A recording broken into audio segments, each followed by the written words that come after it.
Hello! Today we are talking about the stages in twin flame relationships. I'm Sophia. I'm here with Sarah. Hello. Hello. Not all twin flame couples go through these stages in their relationship, nor will all twin flame couples go through these stages in sequential order.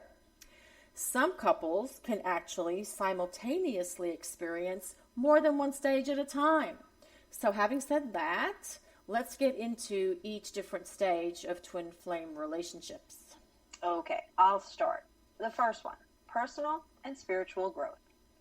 Some people maintain that the first stage is a yearning for a twin flame, and we disagree. You don't need to yearn for each other in order for a twin flame relationship to occur. Divine timing and intervention will create the initial meeting between the couple, so there's no point in yearning. It's going to happen anyway. On the other hand, what is needed is personal and spiritual growth. You do not get all of your personal and spiritual growth from a twin flame relationship. Some you must do solo. If you do not heal from past trauma and experience some personal growth, this is going to cause issues that's going to arise and can cause problems in the relationship. It's not up to your twin flame to heal all of this for you and with you. Again, some of these things you have to do solo. This is not to say both partners will have done equal amounts of growth, and quite often one can be further along on their spiritual path. And that usually is the case. The Exactly. Second stage, to twin flame relationships, is awakening to your twin flame. When twin flames meet for the first time, there is a soul level recognition. Your souls will recognize each other. We have a YouTube video about this as well as a podcast about this. There's a profound awareness that this person is somehow very important to you, your life path, and your soul's journey. As we discuss in other podcasts and articles on our website, the twin flame meeting has a lot of serendipity in it, right? It's a very fated or destined encounter that the universe orchestrates. That meeting is usually full of synchronicity and coincidences, which reveals to you that destiny is at play. Now, once this meeting occurs, which we all call the twin flame reunion, we will call it that, the couple are aware something rare and unique is happening between them. The intensity of this soul connection will be off the charts, as they are both now aware of each other's existence. This is also the stage where twin flames fall in love with each other. It's important to note that most twin flame couples will have an immediate awareness of their connection. That's true twin flame couples. Okay, they'll each be aware of their connection. On the other hand, there will also be some who will awaken to the bond over a period of time. But those are few and far between. And the next stage, the testing the twin flame connection. Some maintain that after the honeymoon period, conflicts will arise between the couple. They state the challenges and conflicts begin small, but will soon grow into bigger issues. And we feel the need to state that this, in particular, is not a necessary step, but one that is a choice the couple makes, as opposed to their initial meeting. I mean, that's fated and destined. In order to avoid this stage, the couple will need to apply boundaries and set some goals to maintain a positive long-term relationship. Twin flame relationships are the highest form of spiritual partnership. So it's up to us to set these boundaries. You know, they should already be in place as the relationship unfolds. Now, if the boundaries are tested and the other partner does not enforce those boundaries, the quality of the relationship will decline. That is why it is so important to not allow your twin flame to get away with anything that you know in your soul that you wouldn't let any other person get away with. Hold them to a higher standard, not a lower standard. Because if you do, the relationship will flourish. It's just that simple. You hold them to a lower standard, the relationship declines and becomes a dysfunctional disaster. Any behavior that goes against what you know is beneath you and dishonors the spiritual connection between the two of you It needs to stop. Otherwise, you are both disrespecting the connection and nothing good is going to come from it. Trust me. Absolutely. So the fourth stage of a twin flame connection or relationship is crisis, conflict, and drama. So if these boundaries that Sarah was talking about are trampled all over and disrespectful behavior becomes commonplace, then you have invited crisis, conflict, and drama to be a major part of your relationship. At some point, the relationship will come to what we will call the twin flame crisis point. This is a difficult period, and this is the make it or break it point. A crisis or conflict will present itself, and the couple must make decisions about how they're going to handle it. One of them may feel insecure about the relationship during this time, but this experience is necessary for the growth of each partner and to get them back on the spiritual path that they deviated from.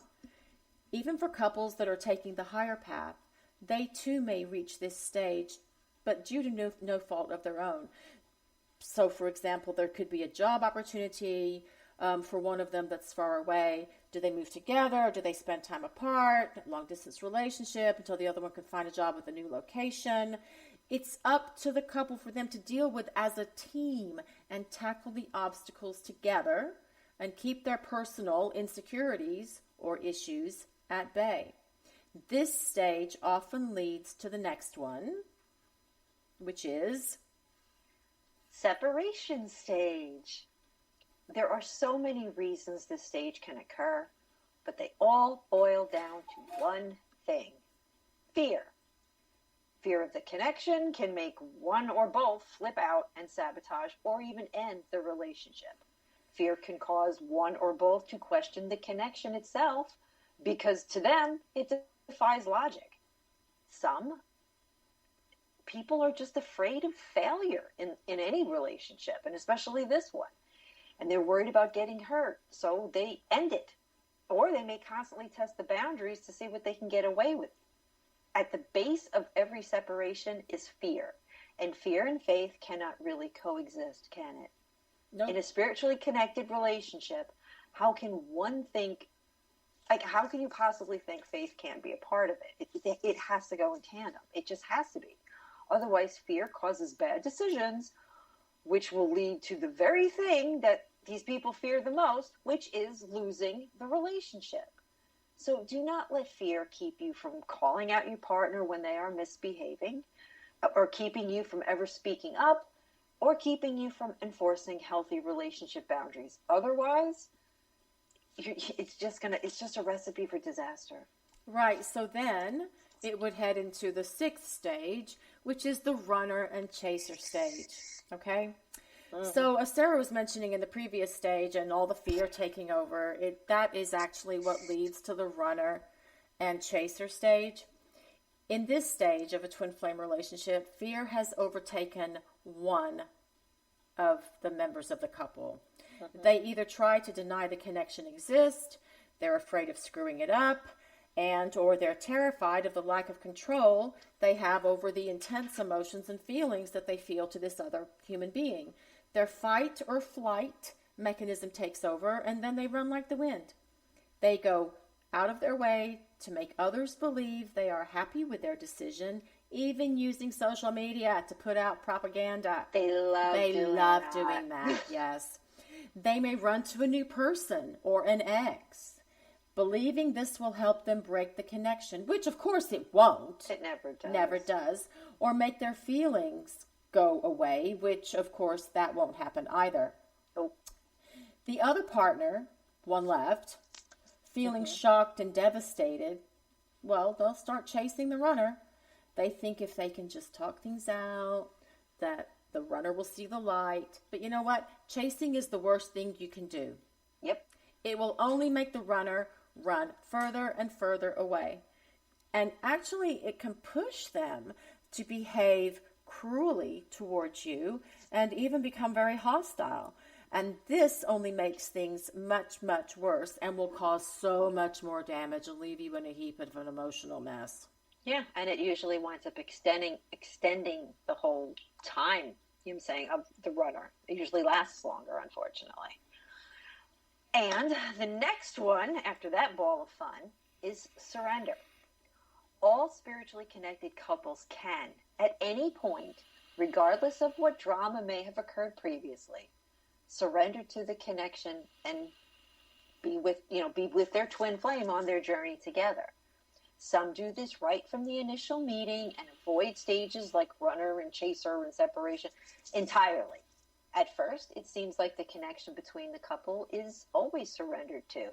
However, when fear rears its ugly head, the resistance, it challenges the connection.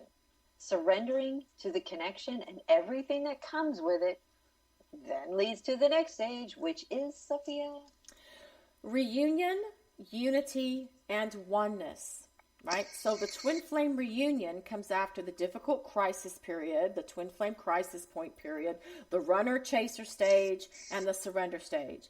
And that is where you recognize the importance of who you are to each other, knowing that the hard work and the pain are over.